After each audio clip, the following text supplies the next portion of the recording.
All right, guys. First time I'm coming to you from my garage. This is Skinny Rider.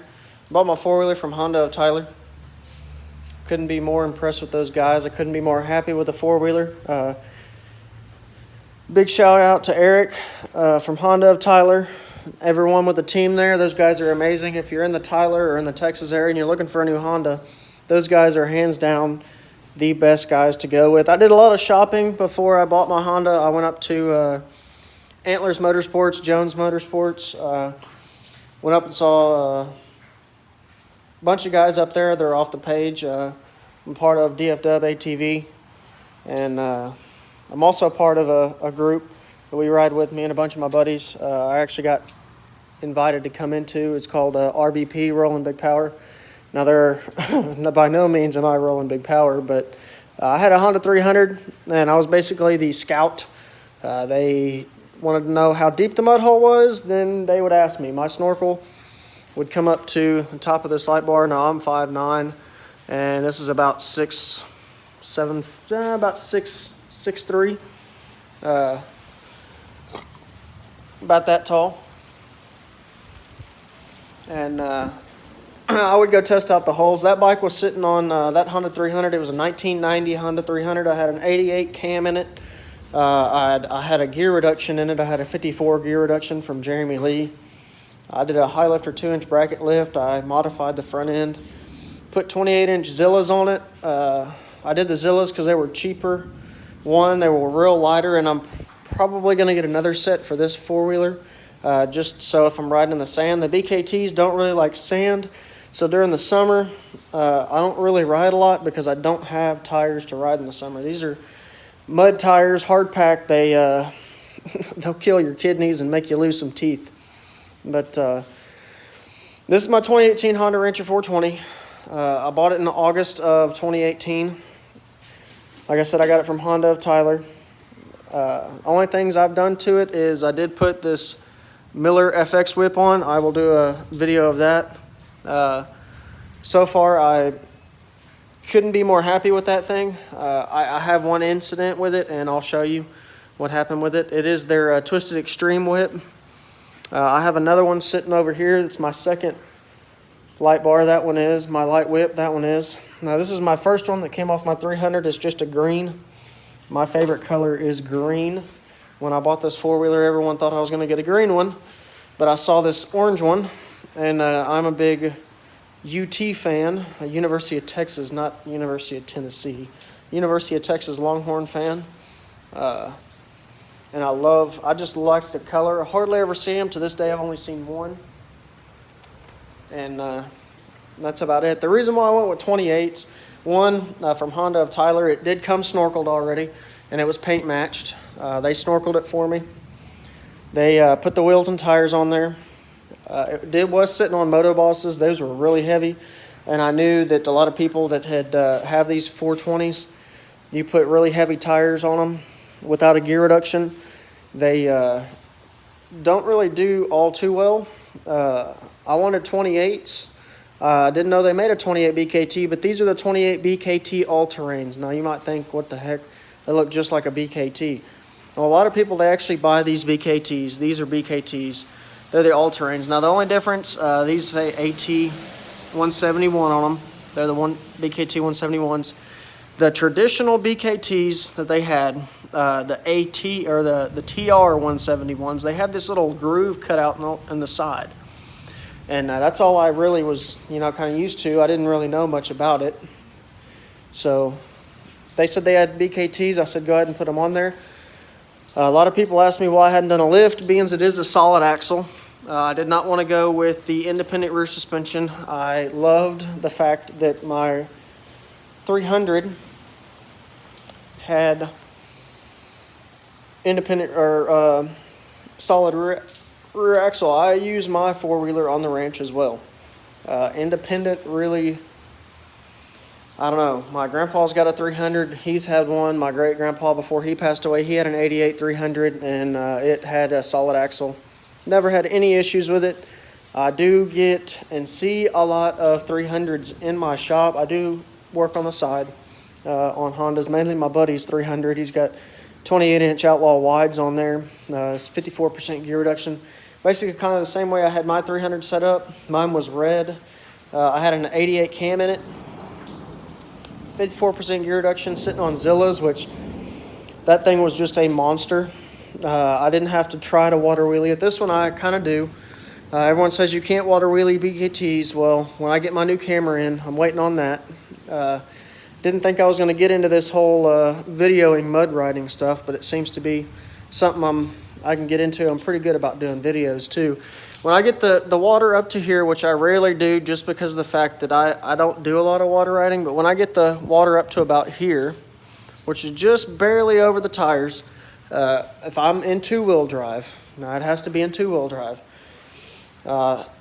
it'll water wheelie. I've tried it in four-wheel drive. It just does not want to pick the front end up. Those BKTs like to paddle. They like to pull. They like to dig. It'll just dig you right into the ground. Only thing that I would like about the independent rear suspension is the fact that you have ground clearance. I have bottomed out and got stuck before while doing a water wheelie because of that rear diff. Now, most of the time I will take this off whenever I am going to the mud park. It just all depends on what the conditions are like. If it's really muddy, I'll keep this on. I'll put a D-shackle on here. And I'll go from there. Everyone says you can't seal drum brakes. Well, that one is sealed. I've never had water or mud in it. Yet, I should say. I've got 135 miles on it. Let's see. I think I got 135 miles. Let's see. 135 miles. I've got 64 hours on it. That's my service intervals. Of course, on a mud bike, you don't really follow the service intervals just because you never know if you're going to swamp it. That's another reason I don't water ride a lot. I don't like the idea of swamping it. Now, this deep in water, getting it right over the exhaust, getting it right to where the exhaust is, up to here, coming over the racks, that's fine with me because I can always lean the bike over and get the exhaust out of the water. Get it to where it's almost touching the snorkel. Which has happened a couple of times, and I can't get out of it or something happens, but my bike doesn't have a problem with idling underwater. It's just a conscience thing in the back of my mind. Let's see, I guess I'll, other things I've done to it, like I said, they did install the snorkel for me. It had a little bitty light bar up front. That's why it's got these long bolts up here. And it was a little bitty one. Little bitty one. It's probably, I don't know what brand it is. Probably Oxbeam. I'm not sure. I've had Oxbeams in the past. On my 300, I had 2-pod LEDs that I had a brush guard on the front of it, on the handlebars. And I had them mounted over here. And then I had LED pods for the headlights. I went to Walmart, and I was skeptical when I did this, but this has been on my 300, and it has been dunked. My 300 was a depth gauge, and it has been dunked I don't know how many times. There's not a single drop of water in there. It's about 40 or 50 bucks. It came with some plugs on it, and I took the plugs off because of the fact that I just don't like plugs. I try to straight wire everything. I went and bought their little rocker switch, and I mounted it there. I don't know what it is, but it's recommended for that light bar. I did install one on one of my buddy's Razors, and his is mounted on his roof. I think that one's $3,000. His is $5,000. I think they make a $6,000 or $7,000, something ungodly. It's a single row that mounts on there as well, but it's like $100, and I was like, man, I don't really want to spend $100 on a light bar. I used to spend a lot of money on that stuff, and I found, at the end of the day, if it breaks, it breaks. If that breaks, I'm out 40 bucks. If I went and bought a Rigid Industries light bar, I'm out $200, $300, $400, just depending on what model it is. So I did the light bar myself. I did the light whip. This is a Miller Light Bar FX whip. I got it from Miller FX, a really good friends of theirs. I've rode with them. Pretty cool to hang out with. I have done the K&N air filter, and I won't pop my box off because I grease it. I did a K&N air filter on it. The only reason I did that, I wasn't planning on it, but I kept having an issue where the motor would bog down. And everyone was like, oh, that's just the characteristics of BKTs. That's just what BKTs do. And when I'm talking about bog the motor down, I'm not talking about robbing power. They rob a little bit of power. A little bit. But I'm talking like I would get into some mud that was just that deep. And the motor would just done.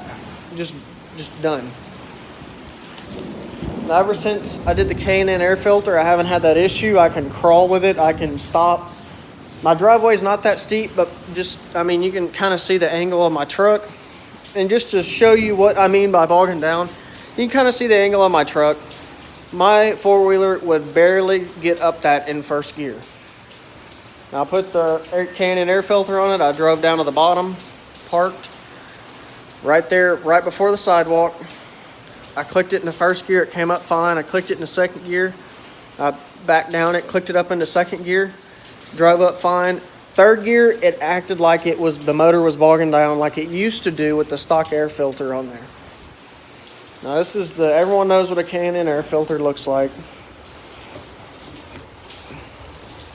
This was my stock air filter. It was pretty restrictive. That one was in there for 130 miles. Like I said, I got 135 miles on it, and I couldn't figure it out. The only reason I knew I was over fueling was because I pulled my spark plug and it was black. And I mean black. Now it looks like a normal spark plug. It's white where it should be. The electrode's not solid black. The ground prong's not solid black. It's clean. It even smells better.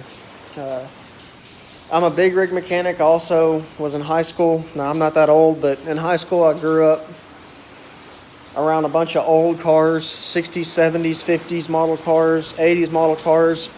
Grew up around that stuff, and you could just smell when a car was running good, a vehicle was running good, just no matter what it is.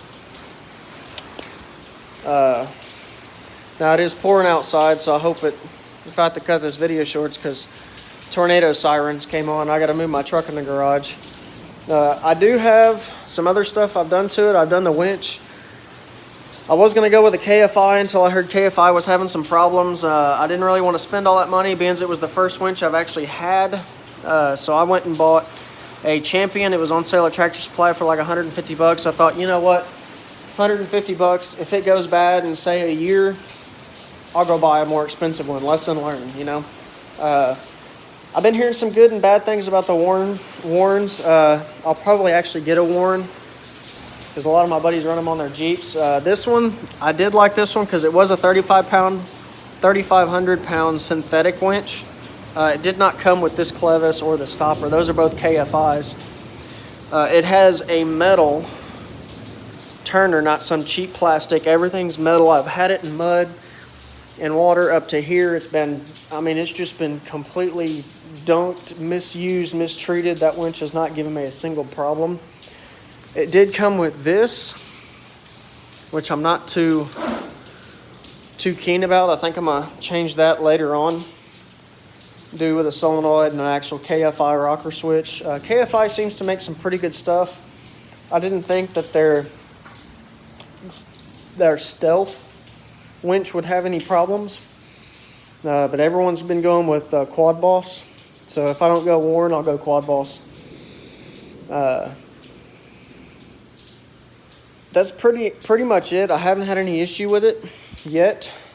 Never had one single issue. Never given me any trouble. I do all the services myself. I've done the valve adjustment, all that. It was pretty simple, guys. The guys that are freaking out, just make sure you have almost an empty tank. That's basically why I have an empty tank, because I hadn't ridden it in a while.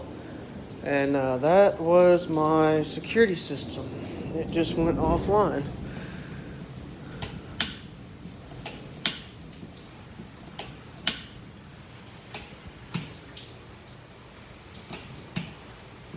Well, that's lovely. Okay, that GFI plug is no bueno. Something popped it.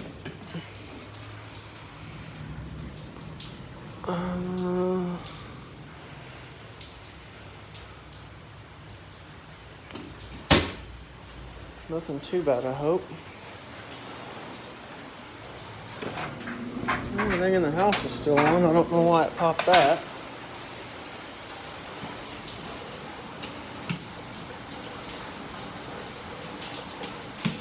Something's shorting out in it.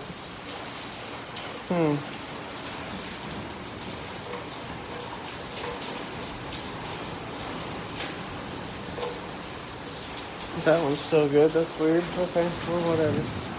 But that's pretty much it. That's pretty much it. Boy, it's really coming down now. Uh-oh, guys. I got to get my truck in the garage.